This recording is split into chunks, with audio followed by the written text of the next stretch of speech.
Hello everyone.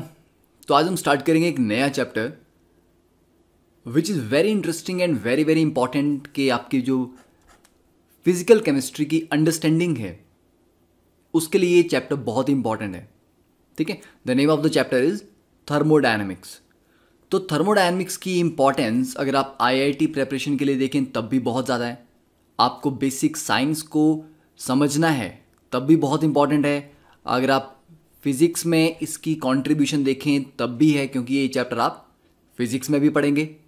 तो overall आप ये बोल सकते हो कि फिजिकल केमिस्ट्री का द मोस्ट फंडामेंटल पार्ट, सबसे ज़्यादा इंपॉर्टेंट पार्ट जो है दैट इज़ थर्मोडायनेमिक्स, क्योंकि बहुत सारे चैप्टर्स हैं, फॉर्मूलाज हैं जो थर्मोडायनेमिक्स के प्रिंसिपल्स को यूज़ करके ही डिराइव किए जाते हैं। ठीक है, तो थर्मोडायनेमिक्स का इम्पैक्ट हमारी डे टू डे लाइफ में क्या है, इससे हम स्टार्ट करते हैं कि हमें क्यों पढ़नी चाहिए थर्मोडायनेमिक्स। फर्स्ट, अब ऑब्वियसली आप घर पे बैठ के रॉकेट तो बनाओगे नहीं, ठीक है, but still this the GSLV Mark 3।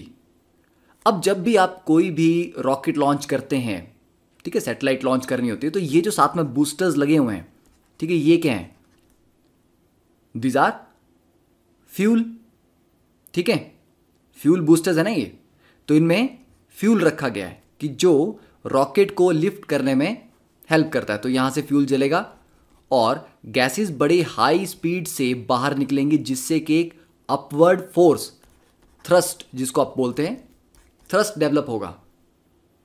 Now this thrust carries the rocket upwards. ठीक है, तो फाइनली ये बूस्टर गिर जाएगा, थोड़ी देर बाद जब ये खाली हो जाएगा ये भी गिर जाएगा, ये बड़ा जो बूस्टर है ये भी गिर जाएगा। ठीक है, और फाइनली आपका जो मेन पार्ट है सैटेलाइट का वो पहुंच जाएगा आउटर एटमॉस्फेयर में। अब इसमें थर्मोडायनेमिक्स का क्या यूज़ है कि आप जब भी अब रॉकेट लॉन्च करोगे, ऐसा तो है नहीं कि आपने पहले थोड़ा सा फ्यूल डाला, फिर रॉकेट को छोड़ा, नहीं गया ऊपर, गिर गया, फिर आपने अगली बार थोड़ा और फ्यूल डाला।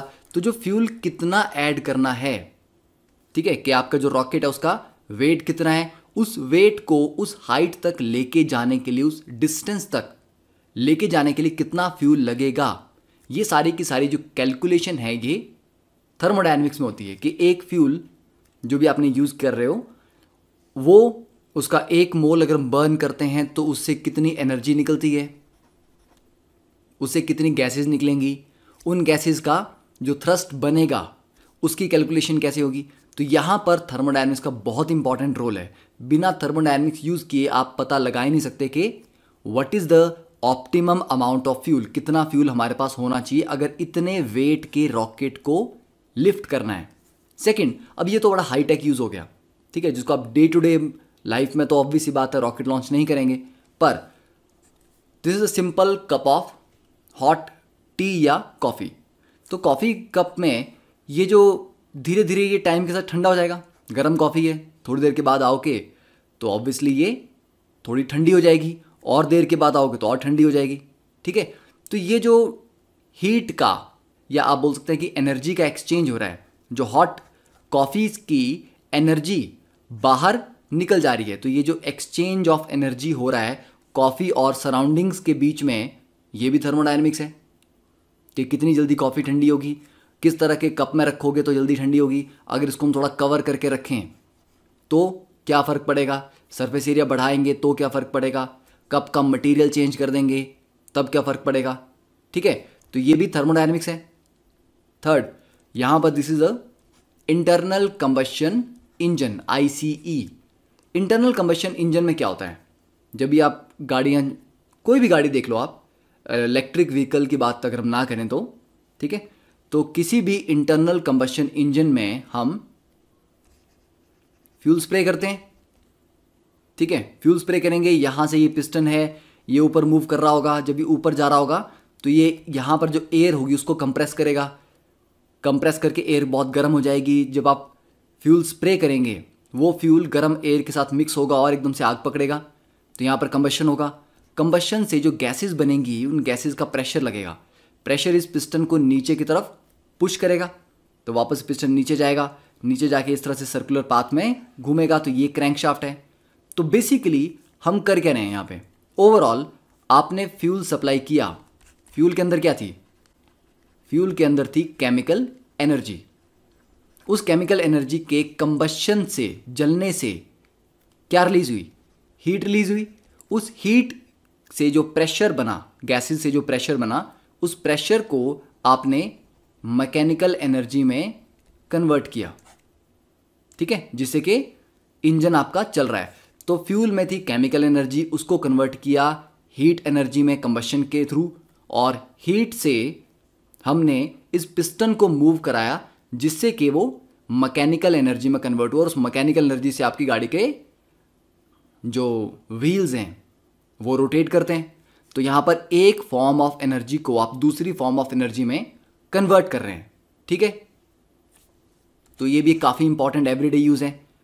तो अगर आप नई नई गाड़ियाँ डिज़ाइन करना चाहते हैं, एक अच्छा इंजन डिज़ाइन करना चाहते हैं जो ज़्यादा एफिशिएंट हो, मतलब उसकी माइलेज बहुत अच्छी हो, तो अच्छी माइलेज के लिए आपको क्या करना पड़ेगा? You have to understand thermodynamics. क्योंकि नॉर्मली जो आप आज की डेट में गाड़ियाँ यूज़ करते हो उनकी एफिशिएंसी 30% के आसपास है। मतलब उस फ्यूल में जो टोटल अमाउंट ऑफ एनर्जी है उसका 70% वेस्ट होता है, सिर्फ 30% ही आप इफेक्टिवली यूज़ कर पा रहे हो, तो इसीलिए माइलेज कम है। अगर आप किसी तरह से उसकी थर्मोडायनेमिक्स को, ये जो हीट लॉस हो रहा है 70% का जो लॉस है, उसको रिड्यूस करके एफिशिएंसी बढ़ा सकेंगे तो definitely there will be a better mileage, ठीक है। तो उसके लिए आपको 100 सीसी की बाइक नहीं लेनी पड़ेगी। स्टिल फ्रॉम अ 600 सीसी और a bigger bike you can have a better mileage, ठीक है। देन एसी की बात करते हैं। घर में एसी है, रेफ्रिजरेटर है, हीटर्स हैं, ये सारे के सारे क्या यूज़ कर रहे हैं? Principles of thermodynamics. इनका डिज़ाइन कैसे किया जाए, इनकी एफिशिएंसी को कैसे इंप्रूव किया जाए, it's all thermodynamics. Then now it's a thermal power plant, ठीक है। तो चाहे थर्मल हो, न्यूक्लियर हो, पावर प्लांट की जो डिज़ाइनिंग है वो भी थर्मोडायनेमिक्स को बहुत ज़्यादा यूज़ करती है, ठीक है। तो पावर प्लांट में अगर आपको काम करना है, जाना है, समझना है कि कैसे ये वर्क करता है, you have to know thermodynamics. तो साइंस में कहीं भी जाना है, you have to know thermodynamics. फिर मोबाइल्स यूज़ करते हो, ठीक है। तो मोबाइल्स पे आपने देखा होगा काफ़ी देर तक अगर हम मोबाइल यूज़ करते रहें वो हीटअप हो जाते हैं। लैपटॉप आप काफ़ी हैवी टास्क कर रहे हो, गेमिंग कर रहे हो उसके ऊपर, तो काफ़ी हीटअप होगा। तो लैपटॉप के अंदर या कंप्यूटर्स के अंदर आपने देखा होगा कि जो प्रोसेसर है, प्रोसेसर के ऊपर इस तरह का फ़ैन लगा होता है, और ये जो स्ट्रक्चर है ये क्या है? पतली पतली फिन्स हैं। ये फिन्स क्या करती हैं कि जो प्रोसेसर हीटअप होता है, जब बहुत ज़्यादा कोई हैवी टास्क आपका लैपटॉप कर रहा है या कंप्यूटर कर रहा है, तो बड़ी हीट जनरेट होती है, वो गर्म हो जाता है। उसको ठंडा करने के लिए, क्योंकि जितना प्रोसेसर गर्म हो जाएगा उतनी ही उसकी एफिशिएंसी कम हो जाएगी, ठीक है। इसीलिए तो फ़ैन लगा होता है। तो गर्म होने पे कंप्यूटर क्या होता है? हैंग करता है, स्लो हो जाता है। तो जितना वो ठंडा रहेगा उतना ही ज़्यादा एफिशिएंट होगा। तो उसको ठंडा रखने के लिए ये उसके ऊपर फिन्स लगाई जाती हैं, ठीक है। ये बड़ा हाईली कंडक्टिंग मेटल शीट्स होती हैं जो हीट को जल्दी जल्दी से कंडक्ट करके बाहर निकाल देती हैं। तो ये भी सारा का सारा थर्मोडायनेमिक्स है। अगर आपके मोबाइल के अंदर की जो हीट डिसिपेशन है वो बहुत अच्छी है तो आपका मोबाइल ज़्यादा गर्म नहीं होगा, ठीक है। तो मोबाइल्स में, लैपटॉप में, ऑलमोस्ट एवरीवेयर जहाँ पर भी आप देख रहे हैं हमारी बॉडी के अंदर जो प्रोसेसेस हो रहे हैं, आप खाना खा रहे हो उनसे एनर्जी जनरेट हो रही है, that is all studied under thermodynamics.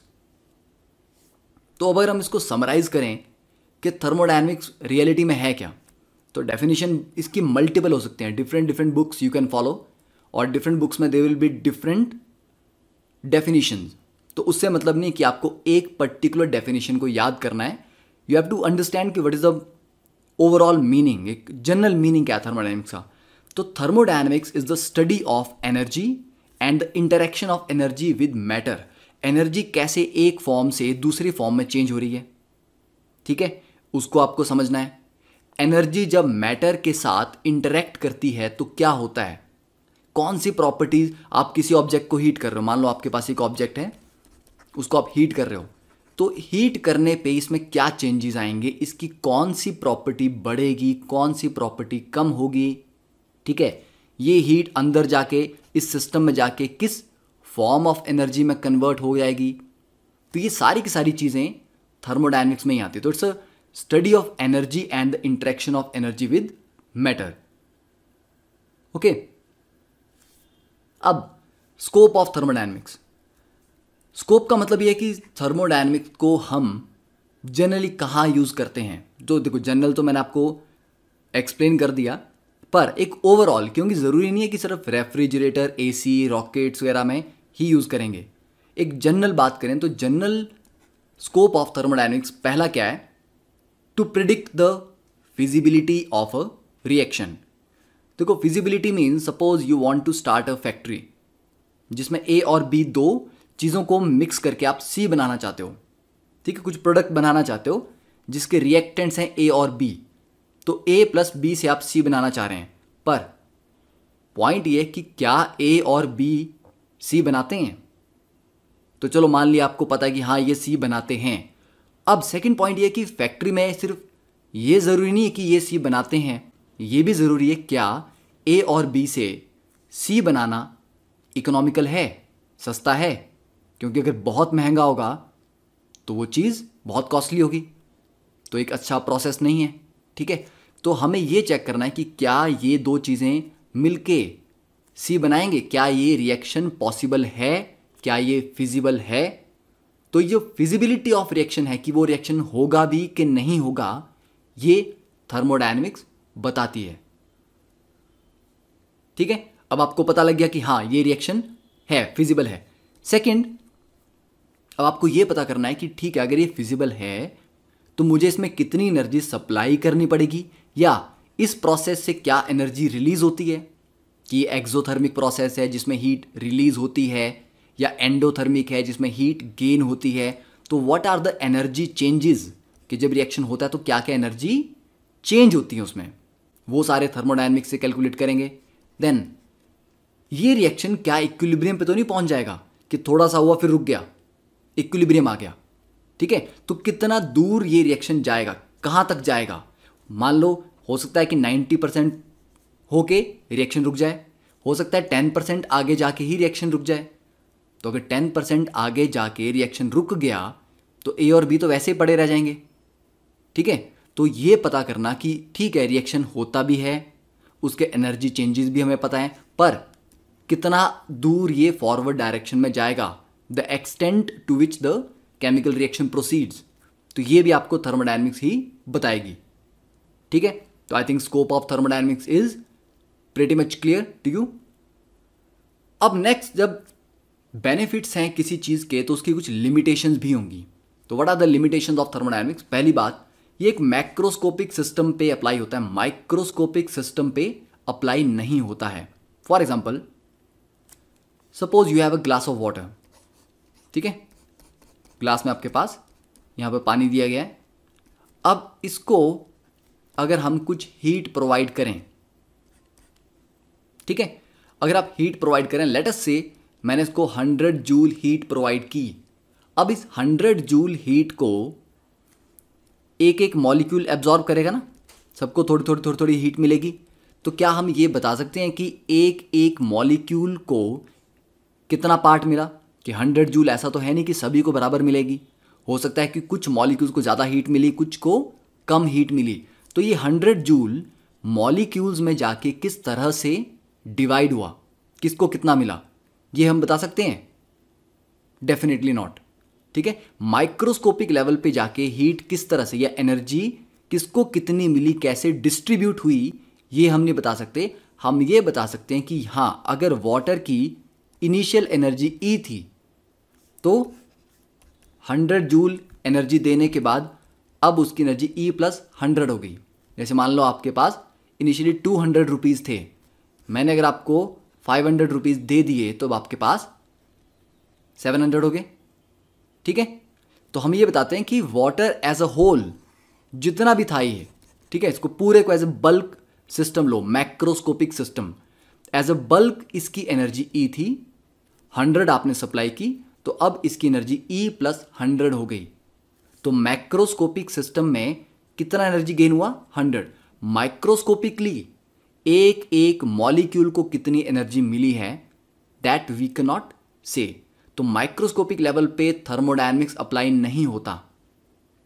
ठीक है, it applies only to the macroscopy या मैटर इन बल्क। सेकंड, अब ये तो बता देगा कि हाँ A+B गिव्स यू C, ये रिएक्शन होता है, तो थर्मोडायनेमिक्स ने बोल दिया कि ठीक है होता है। जैसे आपको मैं बोलूँ कि H2 + ½ O2 gives you H2O, ये रिएक्शन तो आपने पढ़ा है, हाइड्रोजन और ऑक्सीजन गैस मिलकर पानी बनाते हैं। पर कभी भी किसी के सिर पे पानी की बूंदें तो नहीं गिरती रूम में बैठे बैठे। क्यों नहीं गिरती? क्योंकि आप जिस रूम में बैठे हो वहाँ पर हाइड्रोजन गैस थोड़ी बहुत तो है, ऑक्सीजन तो बहुत ज़्यादा है। तो अगर ये दोनों मिलके वाटर बनाने लग जाएं रूम टेम्परेचर पे, तो धीरे धीरे पानी की बूंदें गिरती रहेंगी सबके सिर पे। पर ऐसा नहीं होता है, ठीक है। May be because this reaction is very slow. हो सकता है कि इस रिएक्शन को होने में 1 साल लग जाए, 1 महीना लग जाए। तो थर्मोडायनेमिक्स ये तो बोल देता है कि हाँ भाई हो जाएगा, पर कितना फास्ट होगा, ठीक है। जैसे आपको कोई काम बताया जाए कि ये असाइनमेंट है, आपको ये करके लानी है, तो आपने बोल दिया ठीक है सर हो जाएगी। अब आपने ये नहीं बताया कि कब तक होगी। हो जाएगी, अब ये कल तक भी हो सकती है, ये अगले साल भी हो सकती है, ये 5 साल में भी हो सकती है, ठीक है।